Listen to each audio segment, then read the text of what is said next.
Bonjour tout le monde, bienvenue à ce nouveau rendez-vous de Folie douce, ici Yvan Bugeaud. Aujourd'hui, je reçois Anne-Julie Roy de la Maison Grise de Montréal. Elle nous parle aussi du Salon des ressources en santé mentale.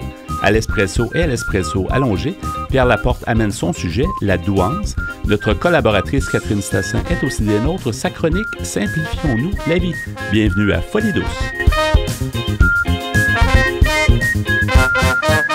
Que vous soyez barjo, rigolo, intello ou écolo, vous écoutez Folie douce.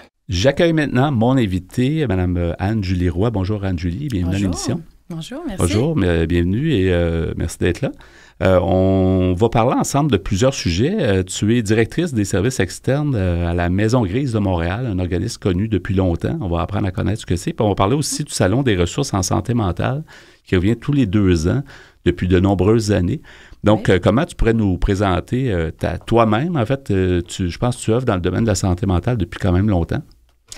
Oui, en fait, moi, je suis arrivée à la Maison Grise en 2001.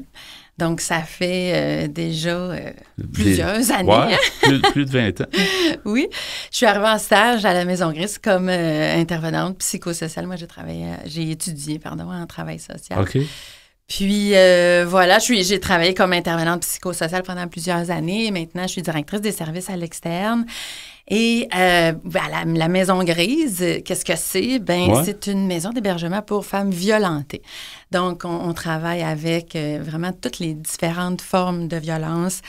La violence conjugale, la violence familiale, psychologique, financière, toutes les formes de violence. Et on travaille aussi avec tous les problèmes, pas les problématiques, mais tous les défis et les enjeux qui sont causés par la violence que vivent nos femmes. Donc, on travaille avec elles. On travaille aussi avec leurs enfants.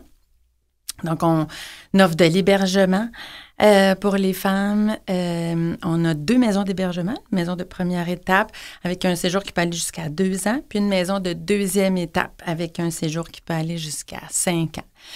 Puis, ça a toujours été ça la mission, en fait, depuis le début. J'avais toujours cru, puisque c'est la première fois qu'on reçoit dans nos années Folie douce. Je pense que j'ai souvent entendu parler de l'organisme, mais j'ai jamais eu personne. Donc, c'est la première fois. Puis, j'ai toujours pensé que c'était en rapport avec ce qu'on appelait autrefois les hôpitaux psychiatriques ou l'hôpital psychiatrique de l'Est, là, on disait la Maison Grise. On avait peur peut-être de nommer c'était un hôpital psychiatrique, mais c'est pas ça, là. C'était pas pour ça que non. Non, c'est pas ça du tout. En fait, vous n'êtes pas le seul à mentionner ça, que ça fait référence à ça, mais c'est pas ça du tout. En fait, c'est le nom de la Maison Grise, c'est parce que ça a été fondé par les Sœurs Grises en 1990. C'est laïque là, depuis 1995, je pense, mais ça a été fondé par elles. Donc, c'est pour ça le nom de la Maison Grise. Et il y a eu un besoin, on en parle encore plus, mais depuis toujours, il y a eu beaucoup de problématiques de femmes qui ont dû affronter différentes formes de violence. Donc, ça existait aussi à l'époque, là, bien sûr. Absolument. Et ce qui nous a aussi, c'est en fait toute cette montée de la violence-là qui nous a donné l'envie d'ouvrir une maison de deuxième étape, là, parce que la deuxième maison, elle a ouvert en novembre 2023. OK. Donc, deuxième étape, dans le sens, c'est des femmes qui sont plus près de ressortir en société? Est-ce que c'est ça? Exact. Donc, nous, on accueille des femmes qui ont besoin quand même d'avoir un soutien sur une plus longue période. Donc, ils viennent chez nous dans notre première étape là, pour un séjour de 2 ans. Puis après, ils ont la possibilité d'intégrer la maison de deuxième étape pour un autre séjour de 5 ans. Parce que pour certaines femmes, la violence qu'elles ont vécue, ça a eu tellement d'impact qu'elles ont besoin de ce temps-là pour vraiment reprendre du pouvoir sur leur vie, puis retourner justement vivre de façon autonome, seule et avoir tous les outils, en fait, pour bien fonctionner. Oui, c'est ça, pour bien fonctionner. Puis, ça leur prend ce temps-là aussi, des fois, pour se créer un filet de sécurité qui est vraiment nécessaire à leur rétablissement. Là. On dirait, j'imagine que c'est le temps qui règle des choses. Le temps et l'aide, là. En fait, c'est pas juste le temps. Ça prend du temps à régler, mais ça prend aussi de l'intervention par les employés, j'imagine, qui y travaillent. Ça prend beaucoup, beaucoup de soutien à plusieurs niveaux pour adresser toutes les problématiques qui sont liées à la violence parce que ces femmes-là sont souvent, nous arrivent souvent avec des gros traumas. Quand tu vis dans une période de violence pendant 20, 30 ans et tout ça, même quand c'est des courtes périodes, c'est extrêmement important d'avoir ce suivi-là. Et on accueille des femmes qui sont des fois issues de l'immigration, des femmes qui ont d'autres problématiques liées à ces enjeux-là. Donc, on doit les soutenir à travers tous leurs besoins et pas seulement la violence qu'elles ont vécue. Donc, ça devient c'est là le besoin, en fait, d'avoir quelque chose à un petit peu plus long terme. Et comment vous gérez le fait que, parce que il y a énormément de besoins, puis le temps de séjour est long, donc évidemment, il y a sûrement des gens qui trouvent pas d'espace pour... comment vous faites pour gérer ça? Ça doit être quand même un problème, là, d'une certaine façon. En 2024, on a 491 demandes d'hébergement qu'on a dû refuser, justement. C'est vraiment un enjeu auquel on fait face, là, ici, au Québec, actuellement. Hein? Et donc, la façon que nous, on a trouvé pour remédier à ça, c'est qu'on a développé vraiment nos services à l'externe, c'est-à-dire on offre des services pour les femmes de la communauté, donc des femmes qui ont le même type de problématiques, qui ont vécu des situations de violence et qui ont besoin de support parce que, justement, il n'y a plus de place en maison d'hébergement. Donc, on offre du suivi psychosocial. Pour ces femmes-là, on offre des groupes de mise en action. On a toutes sortes de programmes particuliers. Je dirais que c'est entre 400 à 700 femmes là, qui gravitent là, dans nos services externes à tous les ans. Donc, c'est cette façon-là un peu qu'on a trouvé pour pallier justement au manque de place en hébergement. Ça reste un défi, puis on veut pas laisser une femme en danger, tu sais, puis on sait comment ça peut virer des fois, puis c'est pas drôle, là. Il y a beaucoup de drames là, qu'on veut éviter. Absolument. Puis sinon, comment ça fonctionne quand les gens qui s'adressent à vous, est-ce qu'ils sont référés ou comment les gens comment les femmes sont admises en fait dans vos services? Bien, la plupart du temps, pour nos maisons d'hébergement, la plupart du temps, elles nous sont référées d'autres maisons d'hébergement qui sont à plus court terme. Okay. Pour les services à l'externe, pour les femmes de la communauté, pour la plupart du temps, là, c'est d'autres organismes communautaires. Le réseau de la santé aussi nous réfère beaucoup. Oui, ben c'est ça, on parlait tantôt j'aimerais absolument en parler aussi, puis on reviendra à la Maison Grise, mais vous êtes en fait en charge aussi, tu es en charge en fait du Salon des ressources en santé mentale. Oui. On a dit qu'on a tutoyé, là, on va continuer. Ben oui. C'est un salon qu'on disait tantôt, que ça fait comme plusieurs années que ça existe. Est-ce qu'on peut en parler? Puis qu'est-ce que c'est exactement? Oui, absolument. Ben peut-être pour vous mettre en contexte, c'est que depuis, je vous dirais, presque 10 ans maintenant, on participe là, assez activement à la table de concertation en santé mentale de l'Est de Montréal parce que, justement, on reçoit des femmes qui vivent des situations de violence et on veut pouvoir adresser aussi toutes les défis qui sont causés par cette violence-là. Donc, pour être capable de répondre à tous les besoins de nos femmes, on a besoin de nos partenaires. Donc, c'était vraiment un incontournable pour nous de faire partie de différentes tables de concertation. Donc, on participe à cette table-là depuis plusieurs années. Je me suis beaucoup impliquée. Je suis rendue à la coordination de cette table-là et l'animation aussi avec le réseau de la santé, le CIUS de l'Est. Et on organise à tous les 2 ans un salon des ressources en santé mentale. Le dernier a lieu en mai 2025. Ça a été vraiment une super réussite. C'est, je vous dirais, une quarantaine d'exposants qui tiennent un kiosque, en fait, pour présenter leurs services.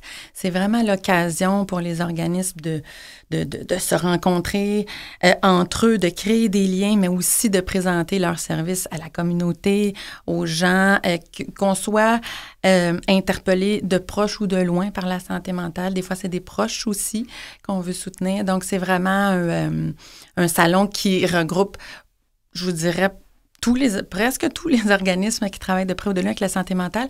Et cette année, en 2025, on a eu près de 500 visiteurs. Donc, ça a été vraiment une réussite. C'est un salon qui se donne à tous les 2 ans. Ça a été notre 10e édition. Donc, ça fait presque 20 ans que ça existe. Et il y en aura un En 2027. Oui, exactement, au printemps 2027. Est-ce que c'est une fausse perception ou est-ce qu'il y a quand même beaucoup d'organismes qui sont situés dans l'est de Montréal? Peut-être à l'époque de l'hôpital Louis-H. Lafontaine, il y a eu beaucoup dans la Désince, la fameuse Désince. J'ai l'impression qu'il y en a plus qu'ailleurs. Je ne sais pas si je me trompe. Oui, l'est de Montréal est reconnu pour la présence de ces organismes communautaires en santé mentale, effectivement.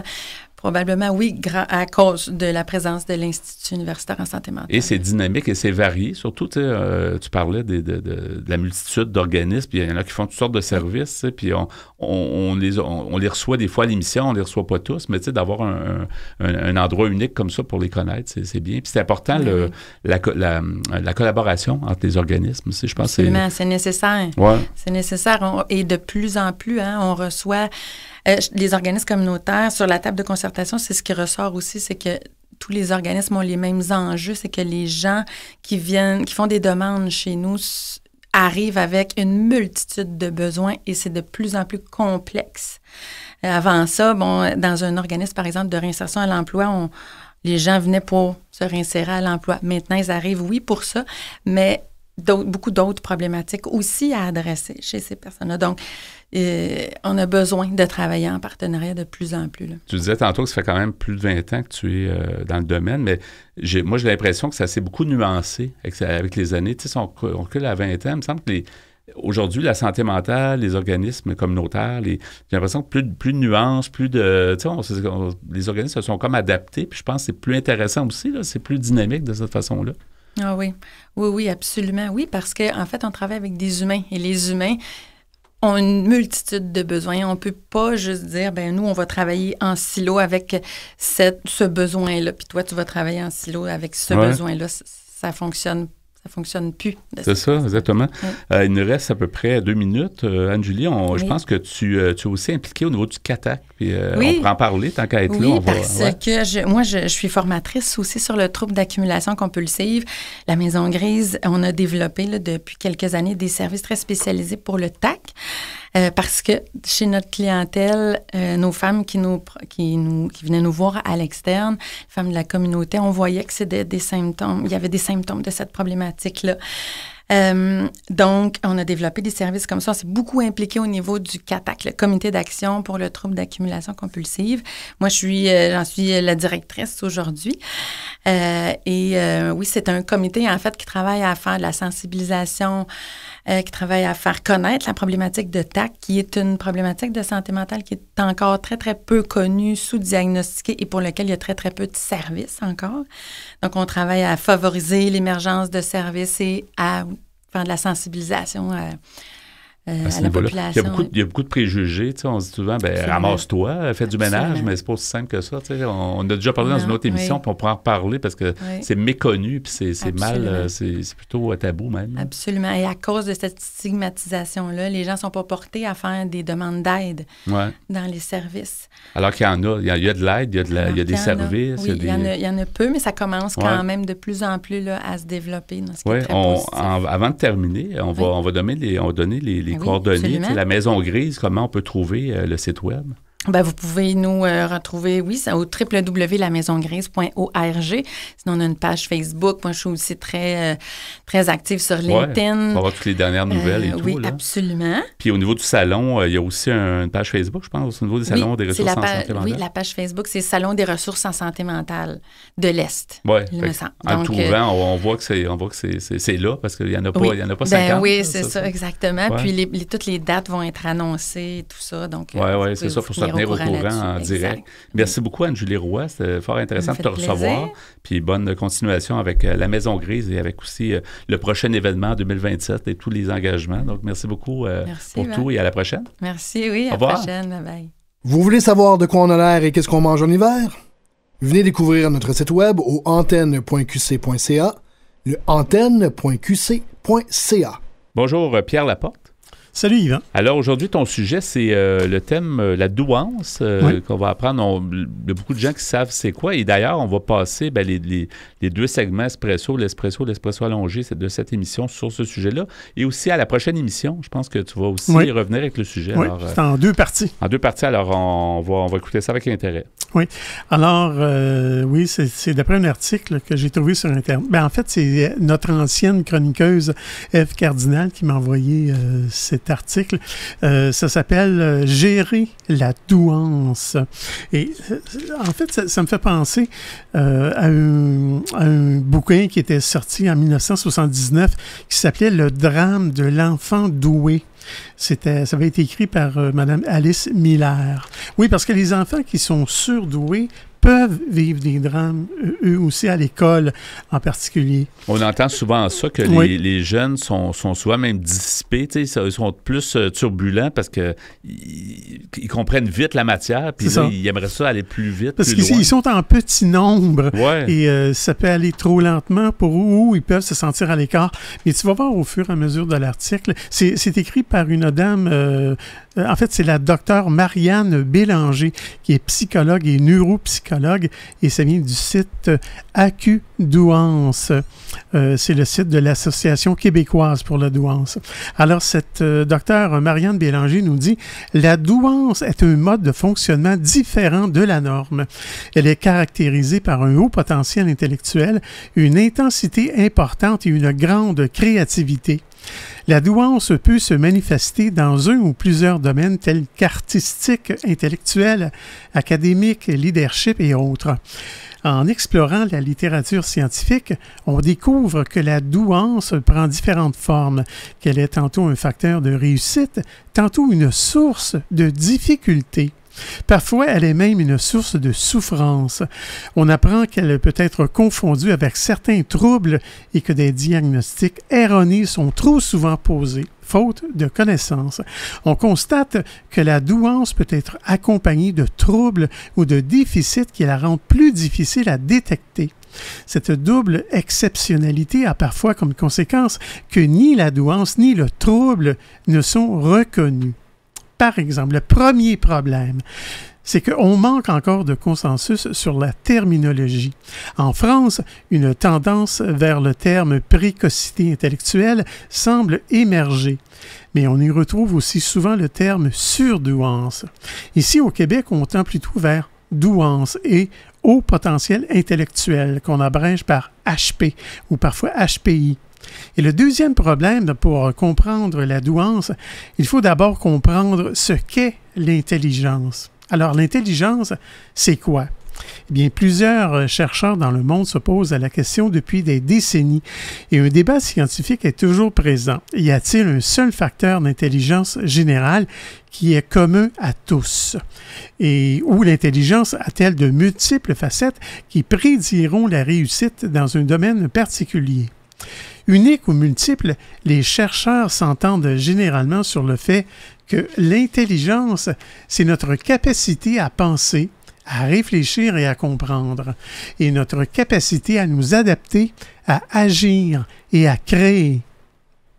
On sait que l'intelligence est biologique, donc présente dès notre naissance. Elle n'est pas causée par l'éducation ou l'environnement, même si elle entrera bien évidemment en interaction avec la façon dont nous serons élevés ou le milieu dans lequel nous nous épanouirons.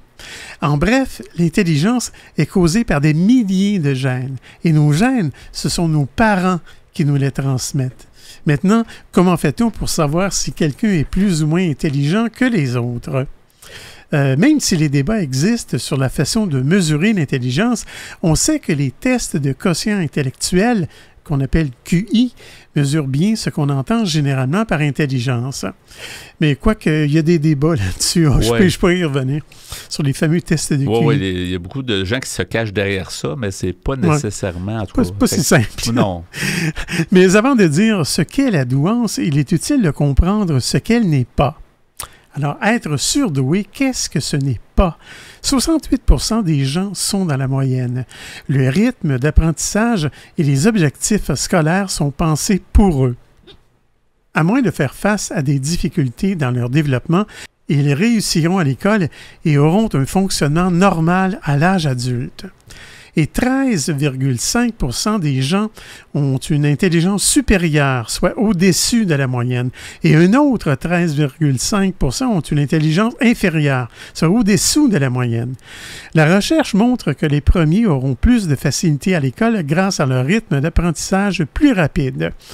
En majorité, ce sont les enfants bons à l'école qui ont ensuite une vie professionnelle performante, tandis que les seconds auront des difficultés d'apprentissage pour lesquels ils auront du soutien et un cheminement adapté.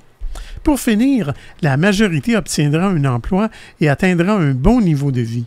Au total, 95% des gens autour de nous parviennent avec leurs forces et leurs faiblesses à s'adapter et à fonctionner dans la société à différents niveaux. Tout cela, ce n'est pas de la douance. Alors, je vais m'arrêter là-dessus. Oui, et comme tel qu'on a indiqué plus tôt, on va poursuivre à l'Espresso allongé sur le même sujet, la douance.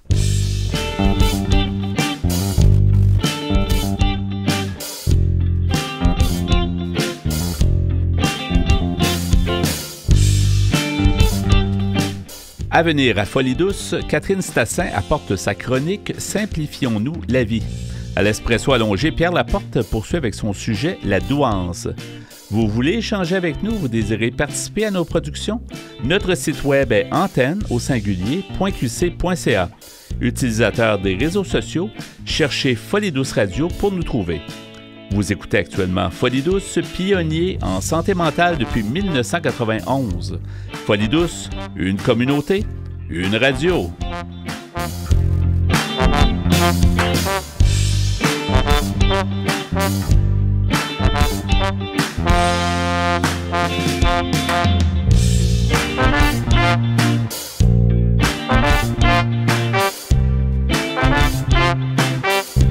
La bonne santé mentale touche à tous les aspects de notre vie. Donnons maintenant la parole à nos chroniqueurs. Bonjour Catherine Stassin. Bonjour Yvon. Alors aujourd'hui, ta chronique « Simplifions-nous la vie ». On va essayer de se simplifier la vie. Oui. Et parce qu'on remarque qui n'est pas dépassé ces jours-ci, qu'on soit jeune, étudiant, moins jeune, ado ou même retraité, il suffit des fois de ne pas être assez organisé ou de se laisser dépasser pour que la vie devienne un peu trop compliquée. Donc on va essayer de se donner des petits trucs là pour se simplifier la vie tout simplement. Et là je me répète bien, mais c'est vraiment le mot qu'il faut choisir, parce qu'on va essayer de se concentrer sur ce qui est pas superflu. Ça a l'air facile comme ça, mais il ne faut pas tomber non plus dans le minimalisme complètement fou, là. Donc, on va essayer vraiment de trouver un équilibre. Et déjà, on va essayer en commençant tout simplement par qui n'a pas essayé de réduire ses possessions. Quand je parle de possession, ça peut être en termes de garde-robe. Est-ce qu'on a trop de vêtements et du coup, eh bien, on porte des affaires, on porte et on se fait beaucoup de lessive parce qu'on se dit « Oh ben non, je vais changer, oh, j'en remets un autre aujourd'hui, etc. » Tandis que si on se dit « Ben dans le fond, j'ai 5 t-shirts, 5 chemises que j'aime bien, peut-être un t-shirt de sport, 2 t-shirts de sport, on va essayer peut-être de moins accumuler. » C'est difficile des fois. Il faudrait des fois faire comme on fait en voyage, mais à la maison. Oui. Tu sais, de dire qu'on prévoit un certain temps, puis on a moins de choses, mais tu sais, c'est limité, mais c'est difficile à faire. Là. C'est-à-dire que c'est comme si ça nous rassurait quelque part d'avoir plus de paires de chaussettes qu'on en a besoin. Ouais. Ou, par exemple, je ne sais pas, est-ce qu'on a besoin de 2 ouvre-boîtes et que du coup, on va les laver les uns après les autres. Enfin, vous allez dire, on le lave de toute façon, mais je veux dire, il faut vraiment réfléchir aux objets usuels, ceux qui nous donnent du travail. Ce que j'avais entendu aussi, c'est que souvent, quand on a trop de choses, ça alourdit notre quotidien. C'est-à-dire qu'on n'a pas ça ne nous laisse pas l'espace pour être plus relax ou plus... Ces objets vont nous occuper. Oui, ça donc, tire. Il y a des gens qui ont besoin de plein d'objets pour se sentir bien. Il leur faut toutes sortes de petites collections de toutes sortes. Pourquoi pas, hein? Chacun doit trouver comment il est bien. Mais c'est vrai que trop d'objets usuels, ça peut nous fatiguer, ça peut nous donner, comme j'ai dit, ou trop de lessive, ou nous en préoccuper. Tiens, où est-ce que je les ai mis? Est-ce qu'ils sont bien rangés? Est-ce que je dois les ressortir et les entretenir? Est-ce que, par exemple, j'ai besoin de 2 vélos? Si j'ai 2 vélos, une trottinette... Ou les fameux ramasse-poussières qu'on appelle. Les ramasse-poussières, les petits cadeaux. C'est beau, là, les bibelots. Les bibelots, les souvenirs de... Des fois, c'est... République dominicaine ou de Jamaïque ou d'autres choses, mais qui ne sont pas tout à fait fonctionnels. Mais des fois, ça nous fait juste du bien et ça nous permettra d'un petit peu simplifier notre vie parce que notre mental va être bien. Donc, il ne faut pas se fouetter. Il faut juste que chacun aille trouver ce qui fait que la vie est trop compliquée pour la personne. On parlait souvent, on entend peut-être moins parler, mais la simplicité volontaire, là, ça avait du bon, parce que c'était pas un vœu de pauvreté qu'on faisait, c'était plus de dire, ayons ce qu'on a besoin pour fonctionner, pour être heureux, puis être... puis des fois, ça nous alourdit moins, là. Mais c'est une bonne phrase, ça, qu'on pourrait mettre dans le contexte de cette chronique, parce que on peut, en effet, comme occidental, on a souvent beaucoup plus de choses dont on a besoin, donc on pourrait essayer de faire ça. Il y a d'autres trucs, hein. Maintenant, il n'y a pas que les possessions, il y a l'emploi du temps qui ne surcharge pas parce qu'il a dit oui, qu'il n'a pas osé dire non, ou simplement il a dit oui parce qu'il voulait, mais le jour arrivant ou le 2e jour arrivant, il se rend compte qu'il arrive avec la langue par terre à la maison et qu'il reste encore d'autres choses à faire. Donc, aussi prendre en ligne de compte son emploi du temps, garder son agenda pas trop loin et se dire, qu'est-ce que j'ai à faire de le remettre de 2 semaines sur barbecue avec des amis, si vraiment je sens que c'est trop cette semaine, ou cette sortie cinéma avec ma meilleure pote. Si je suis pas bien et que ça me fait trop, je veux pas être bien avec ma meilleure amie non plus. Ouais. Donc, essayez vraiment un petit peu de se respecter dans cet ordre-là, de respecter l'ordre du temps, notre emploi du temps, et c'est valable au travail aussi, ça. Hein. Des fois, on s'en met trop.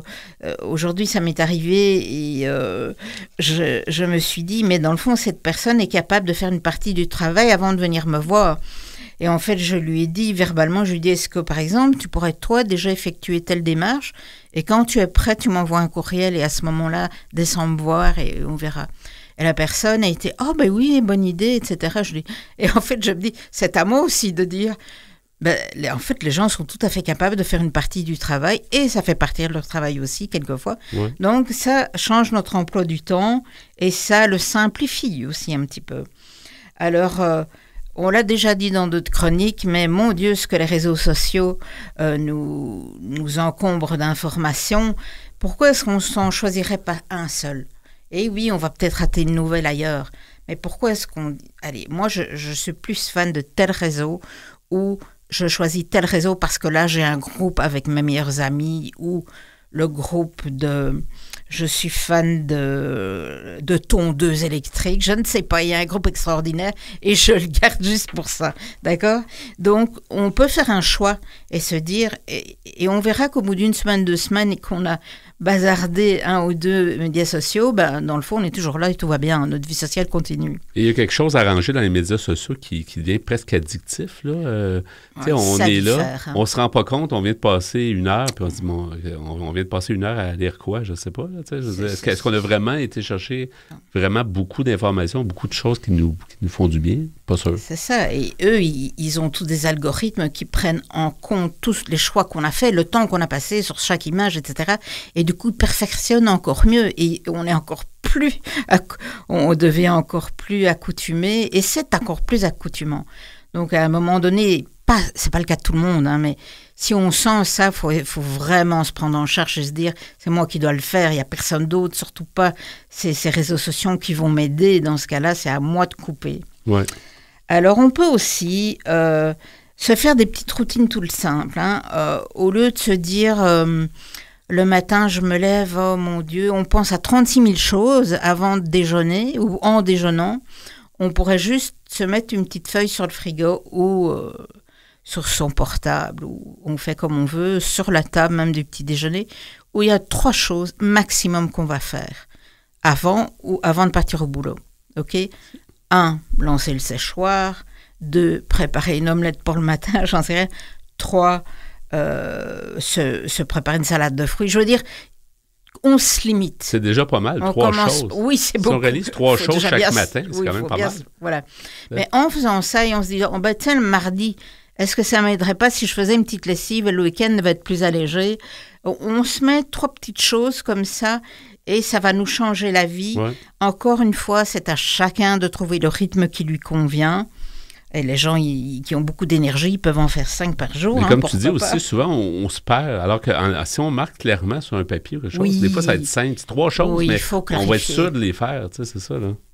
C'est mieux. En tout cas, moi, j'ai besoin de ça. Là. Ouais. Si je me dis juste, oui, je vais faire ça, ça va pas, ou je fais les choses du surlendemain, ou selon ce qui m'intéresse uniquement, évidemment. Et on se rend compte que quand on écrit les choses, on oublie moins. Tu sais. En les écrivant, on a l'impression qu'on va le faire plus. Et on les structure mieux aussi, je trouve. On va mieux structurer la tâche, on va mieux la comprendre, et voilà. Encore une autre chose qu'on peut faire, c'est essayer de se dire...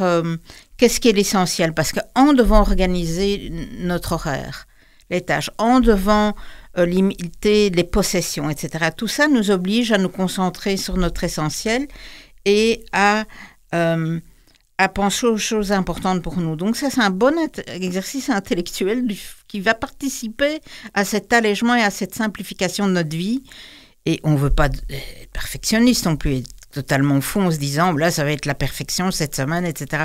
D'une semaine à l'autre, on peut ajuster et à un moment donné, on va trouver un meilleur rythme pour soi. On va se dire, là, de nouveau, la vie est agréable, je me suis simplifié la vie au quotidien, c'est ça le but, hein. C'est se simplifier la vie au quotidien et j'y arrive en observant telle ou telle action. Justement, maintenant, on va donner des petits trucs, en fait, des petites actions pour arriver, dans le fond, à avoir l'esprit plus clair. Parce que qu'est-ce que ça va nous faire, ces actions-là? C'est qu'on va avoir, en effet, l'esprit plus clair. On sera de nouveau libéré de ces tâches qui sont très matérielles. Parce qu'il n'y a rien à faire, on est un peu lié à ça, on est obligé de les faire, sinon la vie ne marche pas. Donc, on va se libérer et on va avoir de nouveau retrouvé un petit peu de légèreté d'esprit. Et ça va nous faire du bien aussi, de peut-être des fois rêvasser et ne rien faire. Alors, quand on parlait des possessions, etc., on se dit, oh, mais par quoi je commence? On peut se dire, dans le fond, qu'est-ce qui me tanne le plus quand je regarde quelle pièce chez moi? Mon entrée, je suis plus capable d'avoir. Ma chambre, je suis plus capable. Et là, on commence par la pièce qui nous fatigue un peu. On se dit, ben, là, je vais éliminer certains objets qui me donnent tant de travail. Peut-être que c'est dans la buanderie, peut-être que c'est dans le placard à balai, je ne sais pas. Mais on va trouver quelque chose qui va nous simplifier la vie. Et on commence idéalement par la pièce qui est la plus souffrante, entre guillemets, pour nous, si on est capable. Si on n'est pas capable, on peut commencer par une petite chose toute légère et se dire, ah, ça a marché, je peux trouver autre chose. Hein. Chacun trouve son rythme. On peut aussi, et ça, il existe plein d'outils maintenant pour automatiser des tâches. Les factures. Quel est le besoin de se préoccuper? Est-ce que je vais payer ma carte? Est-ce que je vais payer mon électricité? Si on a une voiture à payer, un loyer, des activités pour enfants, des abonnements quelconques. Automatisons tout ça.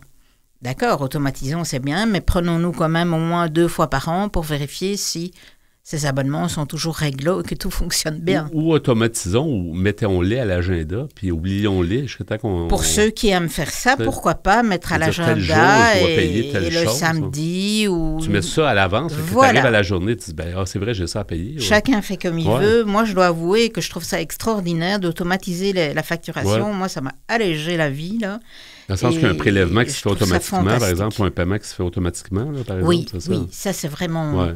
Je trouve... On peut l'oublier, là. Mais oui, parce que dans le temps, on recevait tout par papier, on oubliait, on le mettait sous un meuble, un bibelot, n'est-ce pas, plein de poussière. Et puis voilà, ça arrivait vite d'oublier une facture. Tandis que maintenant, il y a vraiment moyen de trouver des façons pour nous aider à automatiser les tâches. Aussi, si ça peut aider certains auditeurs, avoir une liste, par exemple sur Excel ou Word, où on a toujours une liste de courses de base. Comme ça, on n'a pas repensé à lait, œufs, pain, citron, orange, j'en sais rien, les trucs de base. Et on a cette liste toujours prête. Et oui, donc quand on sait qu'il y a quelque chose qui manque, on va rajouter dessus, mais on garde toujours un template avec la base. Et ça permet de ne pas devoir s'exciter à se dire qu'est-ce que je vais oublier pour mes courses. Alors, donc aussi, il faut prioriser ces tâches. Donc, qu'est-ce qu'il y a de plus important? Est-ce que mes courses alimentaire soit faite, ben oui, je crois que là, c'est important. Oui, on ne passera pas la semaine, on ne sera pas se faire des bons pique-niques, des lunchs, etc. Donc, c'est important de savoir prioriser pour, de nouveau, se donner de la liberté et être avoir une vie plus simple. Bien, merci beaucoup, Catherine. Effectivement, ça simplifie notre vie. C'est ce qu'on vise à faire. Alors, simplifions notre vie. Merci beaucoup pour cette chronique. Et puis, on aura des références, comme d'habitude, sur notre site web antenne.qc.ca, dans la section mentionnée à Folie douce, sous la chronique Simplifions-nous la vie. Merci, Catherine. Et merci, Yvan. À bientôt. Au revoir. De retour à l'émission Folie douce, leader en santé mentale depuis 1991. Nous poursuivons maintenant au micro avec Pierre Laporte. Bonjour encore une fois, Pierre. Salut. Et merci de poursuivre sur ton sujet à l'Espresso allongé, qui est la douance. Oui.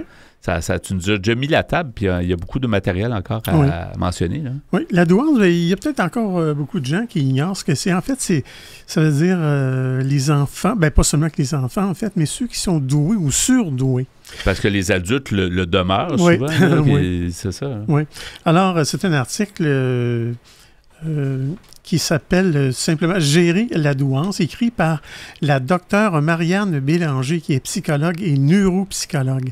Alors, cette dame nous disait que environ 2,5% des personnes ont une déficience intellectuelle.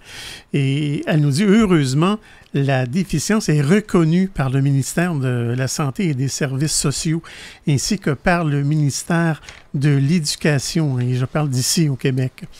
En vertu de la loi sur les services de santé, les personnes qui ont une déficience bénéficient d'aides financières et techniques, de services publics spécialisés en réadaptation, ainsi que de classes et d'écoles adaptées. Bien entendu, cela non plus, ce n'est pas de la douance. Alors, être surdoué, qu'est-ce que c'est?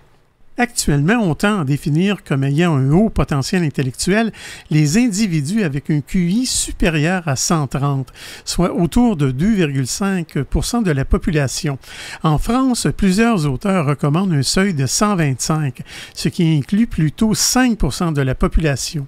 En résumé, un enfant surdoué est aussi éloigné et différent de la moyenne qu'un enfant avec une déficience. Il devient donc logique de croire que les enfants surdoués apprennent eux aussi différemment et que l'école n'est probablement pas adaptée à leurs besoins à tous. Il va sans dire que cette définition ne nous aide pas à dépister les jeunes surdoués dans votre classe ou dans votre famille. Mais heureusement, la douance, ce n'est pas juste une question de QI. La docteure Marianne Bélanger nous dit qu'à partir de l'âge de 6 ou 7 ans, le quotient intellectuel reste plutôt stable pour le reste de notre vie. Il est certain que notre destinée n'est pas seulement déterminée par notre QI. Cependant, la recherche montre qu'il s'agit du facteur le plus important associé à la réussite scolaire et professionnelle, ainsi qu'au statut socio-économique d'une personne. Mais attention, certaines personnes précoces intellectuellement peuvent même obtenir des difficultés aux tests de QI traditionnels. Ça, c'est surprenant. Cependant, elles ont toutes habituellement des résultats très supérieurs à la moyenne des individus du même âge à certaines ou plusieurs tâches mesurant le QI. Par exemple, sur le raisonnement verbal, la capacité d'abstraction, etc. Mais maintenant, il y a deux profils de douance. La première, c'est la douance homogène, c'est-à-dire avec un développement cognitif harmonieux et une grande facilité à apprendre. C'est l'image plus typique qu'on peut se faire d'un enfant à haut potentiel, soit comme on dit, HP. Là, je ne parle pas de sauce. Non, c'est ça. Ni de la compagnie. C'est pas les imprimantes, tu sais, HP. Je pense, on parle de l'autre chose. Oui, on s'éloigne un peu. Alors, la docteure Marianne Bélanger nous dit que la majorité de ces enfants réussissent assez bien à s'adapter. Ils sont toutefois très sensibles aux attentes des autres. Ils fonctionnent généralement bien à l'école, mais peuvent s'ennuyer et vivre de l'anxiété ainsi que des difficultés sociales. Par exemple, de l'isolement et un sentiment d'être incompris. L'autre profil de la douance est celle qu'on appelle hétérogène, c'est-à-dire avec de grandes disparités entre leurs différentes capacités cognitives, ce qui peut générer des troubles d'apprentissage, des troubles moteurs ou des troubles de langage pouvant même masquer la douance. Ce profil est caractérisé par un cerveau qui pense constamment, une très grande créativité intuitive et une pensée qui rend la planification très difficile. Attachants et généreux, ces enfants sont souvent non conventionnels et hypersensibles. Leur réussite scolaire est très variable et dépend souvent de leur relation avec l'enseignant. Par ailleurs, nous dit le Dr Bélanger, d'autres particularités communes ont été documentées chez les surdoués, comme par exemple l'hypersensibilité sensorielle, l'hypersensibilité émotive, une très grande curiosité, un besoin viscéral de comprendre, un ennui profond et destructeur quand il manque de stimulation intellectuelle, un très fort sentiment d'être différent des autres, des façons d'apprendre très différentes des autres enfants de son âge et finalement une intolérance à sa perception d'injustice. On ne connaît pas la situation des élèves surdoués au Québec. En France, 43% des enfants HP n'obtiennent pas l'équivalent d'un diplôme d'études collégiales, équivalent au cégep. C'est quand même assez surprenant. Ouais. Dans sa brochure à l'intention des enseignants, l'organisme Haut Potentiel Québec, qui a pour mission de rassembler et diffuser les connaissances et les ressources en lien avec la douance intellectuelle, aussi appelée Haut Potentiel Intellectuel, révèle des statistiques fournies par l'Association française pour les enfants précoces qui montrent que les enfants surdoués réussissent bien à l'école primaire, mais qu'au milieu du secondaire, 1 tiers sont excellents, 1 tiers sont moyens et 1 tiers sont en échec, ce qui est inquiétant. On sait également que les surdoués, autant les enfants que les adolescents ou les adultes, ont une forte tendance à argumenter et donc à paraître opposants. Ils vivent souvent de l'anxiété sociale et présentent souvent une dépression existentielle. Mais pourquoi n'en parle-t-on pas plus? La douance est encore très tabou au Québec. Nous sommes plus de 10 ans en retard sur la France. Mais je m'arrête ici. Là. Et il y aura des choses à comprendre encore dans la prochaine émission, comme on le disait. On va poursuivre sur le sujet. Merci beaucoup, Pierre, pour ce sujet intéressant, la douance. C'est encore meilleur la deuxième fois. Écoutez-nous en reprise sur YouTube en cherchant Folie Douce Radio. Quelques instants avant de terminer ce rendez-vous de Folie Douce. Alors, merci beaucoup, Pierre, pour ton travail en régie, comme à chaque semaine. Bienvenue, mon cher. Merci aussi pour ton sujet, l'espresso et l'espresso allongé, la douance, un sujet qu'on va continuer la prochaine émission aussi. Donc, merci pour tout ça. Notre invitée en début d'émission, Anne-Julie Roy, nous a parlé de la Maison Grise de Montréal et du Salon des ressources en santé mentale. Notre collaboratrice, Catherine Stassin, était aussi des nôtres. Sa chronique « Simplifions-nous la vie ». C'était donc Folie Douce cette semaine. C'est Yvan Bugeaud à l'animation. Bonne semaine à tous et à la prochaine. Au revoir.